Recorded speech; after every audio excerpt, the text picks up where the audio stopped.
Yeah, good afternoon, YouTube. So, I want to address kind of one issue and give you a couple tools I have in the toolbox as far as wrist kind of prehab, rehab development.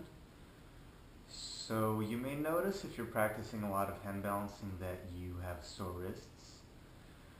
Option one is just deal with it. Welcome to hand balancing. But option two, there are a lot of things you can do to help alleviate that and to help strengthen your wrist, increase recovery, etc., etc. So the first is, I made a post about this I think a couple weeks ago, is the gyro ball.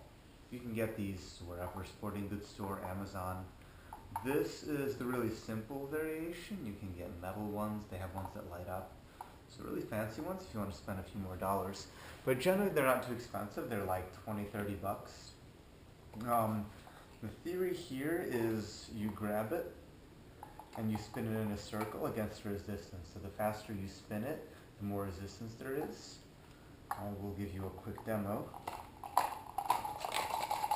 So you kind of find the rhythm, and once you do,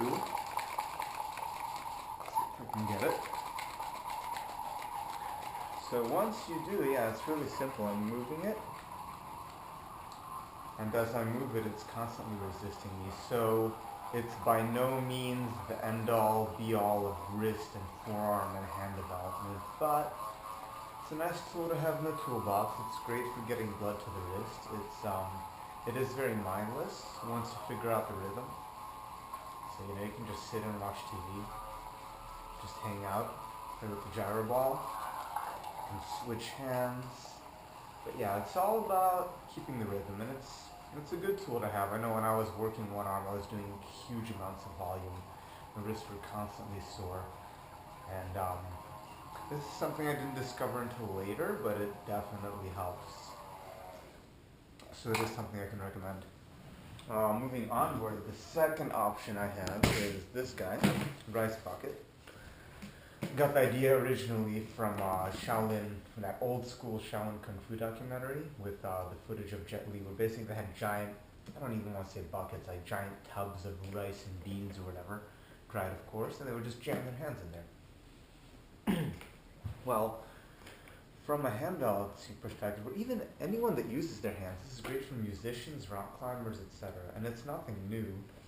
You can consider, this is jasmine rice by the way, so you can consider it kind of a viscous fluid. So once your hand's in there, whatever direction you move it, there's resistance. So it's constant resistance in every direction. If you just stick your hands in there and keep them there, obviously it doesn't do anything, so you have to move. So you can close your hands, open your hands, rotate your forearms. Again, the theory is just keep moving. And this isn't something I would necessarily do for sets or reps, but for time. Basically just set a timer and keep moving. It's great for getting blood to the hands. It's amazing for rehab.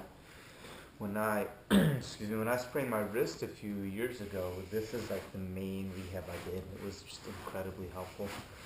I probably do this a few times a day. In my current training, I'll be honest, I don't do this enough. But this is something I would be more likely to do post-workout, just to get the hands loose again, get ready for the next training session. So you can see, again, it's fairly mindless, but I can be a little bit more mindful with how I move my hands, how I move my fingers. But again, it's not the end-all be-all. It's not necessarily a specific element for handstand development, but it's great assistance work. And it's pretty cheap. You get 50 pounds of rice at Costco for like 30 bucks. Bucket costs nothing, so I think it's, again, a really good tool to have in the toolbox, especially if you're starting to put in that higher volume and your joints aren't quite yet prepared for it. This is a way to help speed up that process. So jasmine rice I find is the best. If you get the cheapest rice, which is the enriched rice, it kind of has a powder on it, which isn't very pleasant on the hands. If you have kids, maybe don't leave it around where they are, because it can get a bit messy, but definitely another tool to have in your toolbox.